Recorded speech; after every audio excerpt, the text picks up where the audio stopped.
Әке деген сөздің әріп аз болғанмен мағынасы көп қой. Әр бала әкесіне ұқсағысы келеді, ал әр қыз өзінің сүйген жары әкесіндей болғанын қалайды. Себебі әкесін нағыз еркекке санайды. Анамыз тамақпен өсірсе, әкеміз қабақпен өсіреді. Дастархан басында әкеңді шайға шақыр, бірінші тамақта әкеңе сал.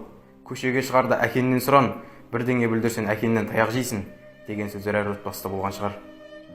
Әкенің тәрбиесі қатты болғанмен таяғы тәтті ғой. Сол таяқ қанша тентекті жолға да салды, қолға да салды. Ұлың мойнын алып, қызың қойнын алып жылытып жүреді. Балалары қуанса, өзінің шаршағанын ұмытып жүреді. Ана үйді жылытатын от болса, сол отты жандыратын да, сол үшін табан тоздыратын да әке. Қаншама әкелер бар, қазір үй көрмей айлап жұмыста жүрген, басқа қалаларда бұрышта жүрген, тіпті темір тұлпардың тізгінінде жолда қонып жүрген. Соның бәрі ұлым маман болса, қызым аман болса, осылар адам болса деп жүр. Жалпы әкесі барлар біз бақыттымыз. Әкемізден ақыл сұрай аламыз, еркелеп жылай аламыз. Ал әкесі жоқтар ше, оны көру үшін үйге асыға алмайды, мойнына асыла алмайды.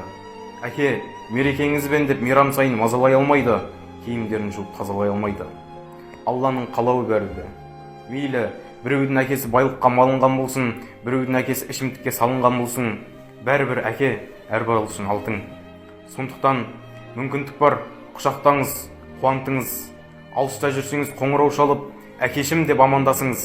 Білсін өзінің қандай қымбат жан екенін, түсінсін қандай ұл мен қыз өсіргенін. Әкені бәрінен биік қойыңыз. Күн сайын екі бетінен еркелеп сүйіп қойыңыз. Әкелер соған лайықты.